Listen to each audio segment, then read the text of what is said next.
Est-ce que vous entendez les choses à la fin de la salle? Parce que, oui, j'avais l'impression que le son a marché, mais bon. Ok. Le but de montrer cette vidéo, c'était de dire, bon, après 3 ans de mensonges, 3 ans d'entendre les choses dites et ensuite entendre le contraire, on ne croit pas beaucoup de les choses qu'elles existent. Donc, aujourd'hui, on est très méfiant. Et on est confronté avec le problème de Linky et de vie privée.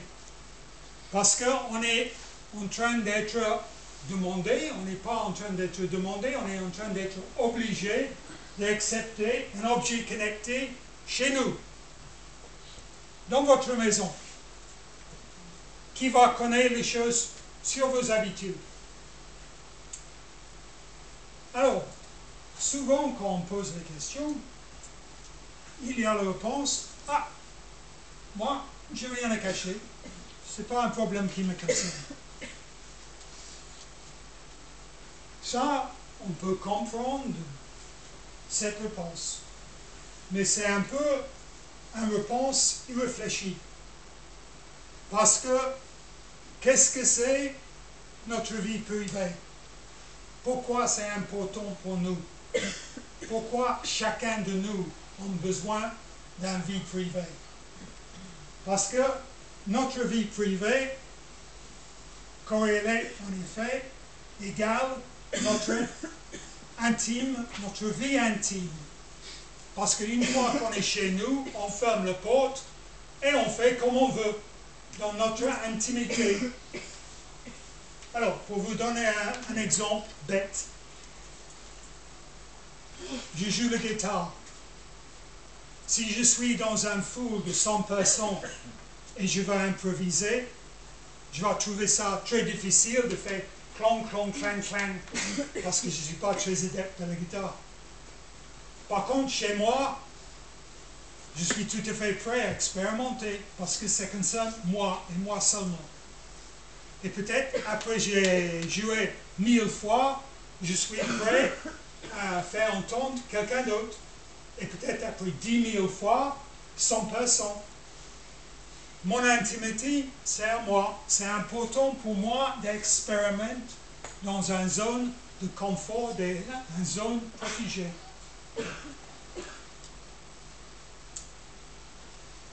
Pour essayer de trouver un autre exemple,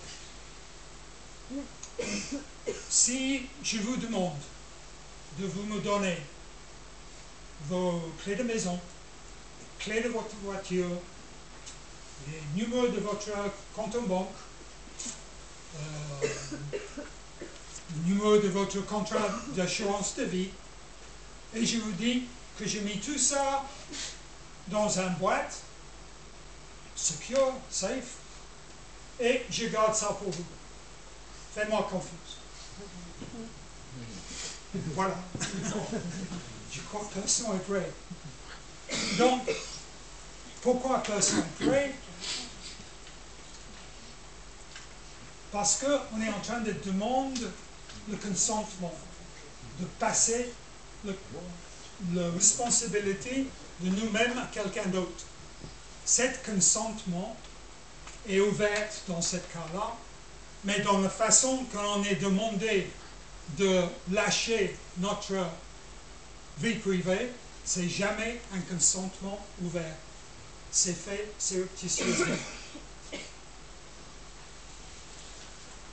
Alors, c'est très difficile parce que, en réalité, on est proposé quelque chose rapide, facile, agréable, parfois immédiat. Et de l'autre côté, c'est difficile de savoir quel est le point négatif. Et de toute façon, c'est dans l'avenir qui est très difficile à prédire. Donc, c'est une décision très difficile. Par contre, peut-être c'est bien de garder en tête que la vie privée, c'est une partie de notre liberté.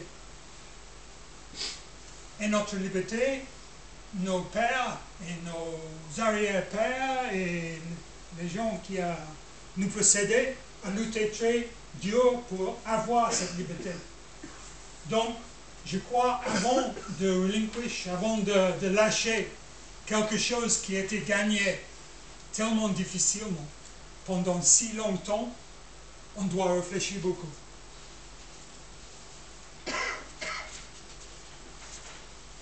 Alors, qu'est-ce qu'Enedis va faire avec toutes ces données?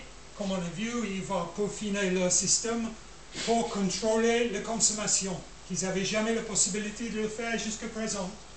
Ils étaient toujours à la bord de balance, de équilibrer la production et la consommation. Et maintenant, avec Linky, voilà, ils ont la possibilité de couper le courant et de contrôler la consommation. Donc, il va utiliser ces données pour un meilleur contrôle de son système, et bien sûr, il va trouver les avantages pour nous aussi. Mais, il va faire quelque chose d'autre avec nos données. Parce que nos données, c'est de l'or. C'est très, très utile et ça se vend très, très bien. Ça se vend à beaucoup de gens qui sont très intéressés d'exploiter nos données pour le marketing, pour les propositions, pour les nouveaux contrats, pour tout un tas de choses qu'on n'a même pas imaginées. Donc, tout ça, c'est possible avec nos données. Et Big Data et Enedis, parce qu'on est en train de parler de Big Data, c'est ça le nom qui est donné, à cette collecte massive, en bulk, de toutes les informations sur toutes les gens, de la population de la France. On est en train de parler de ça. Enedis dit, on va être l'administrateur de 35 millions de capteurs de données. Le capteur de données, c'est Linky. Et c'est M. Montboulou qui a dit, qui est le président général directeur de Enedis, qui a dit ça. On va être l'administrateur de 35 millions de capteurs de données.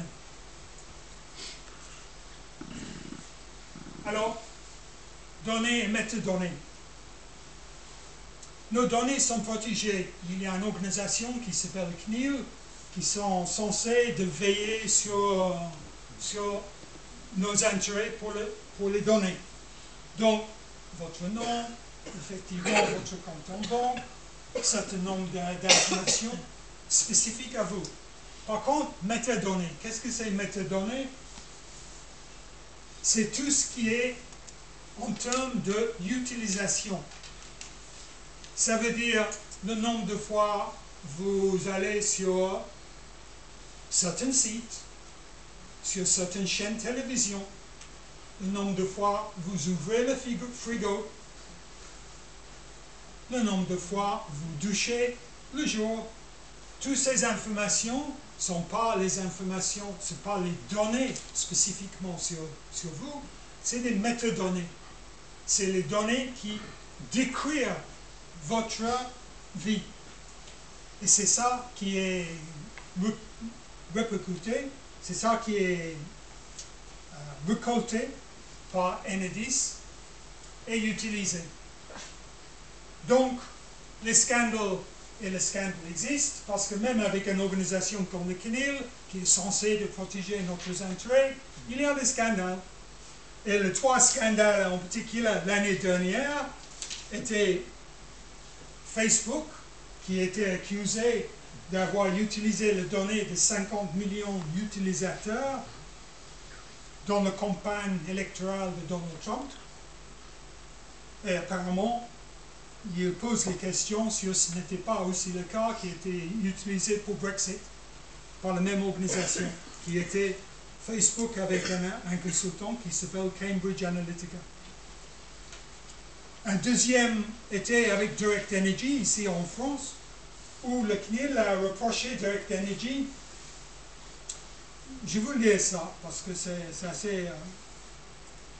assez parlant, de demander à ses clients un accord global sur 2 points simultanément. Donc, je vous demande ça, mais je vous demande aussi ça. Vous êtes d'accord? Il n'y a pas, ah mais je suis d'accord pour un et pas pour l'autre. Il y a, vous êtes d'accord pour un point. Alors le régulateur relevait également un autre souci dans l'argumentaire de Direct Energy. L'entreprise justifiait cette demande de collecte pour mieux maîtriser la consommation, alors qu'il ne propose aucune offre de consommation horaire. Ça veut dire qu'ils étaient en train d'exploiter nos données, ils n'avaient pas le droit de le faire, ils essayaient de trouver le moyen de justifier. Et Energy, qui est l'ancienne autorité qui était GRDF, qui est maintenant Energy, l'autorité de la concurrence a infligé une amende de 100 millions d'euros au groupe français Energy pour abus de position dominante en cause de l'utilisation de fichiers clients inhérités ou hérités de son ancien monopole pour commercialiser ses offres de marché dans le gaz et l'électricité. Donc, il faut être lucide. Où il y a l'argent, il y a toujours quelqu'un qui est savant pour exploiter la situation. Les scandales vont être toujours existants. Il y aura toujours les gens qui vont essayer de contourner le système. Et quand on met les données dans un pot, il y a beaucoup d'abeilles qui circulent autour. Alors, quel avenir? L'avenir, c'est qu'on est maintenant dans une époque où les technologies sont en train d'évoluer très rapidement. Vraiment rapidement. C'est difficile de le suivre. Et en plus, on est dans une situation politiquement qui est très mouvementée. Donc, technologie très difficile de prévoir, politique avec la possibilité de déstabilisation, je ne dis pas plus que ça, il faut se passer par autre période difficile a toujours sorti. Mais bon, c'est un facteur, c'est difficile de prévoir. Donc, on a tout un intérêt d'être prudent dans la façon qu'on aborde les questions de notre vie prudente. Sans être mégalomaniaque, sans être alarmiste. Juste, c'est bien d'être conscient de le problème et pas dire « Ah non, ça ne me concerne pas ».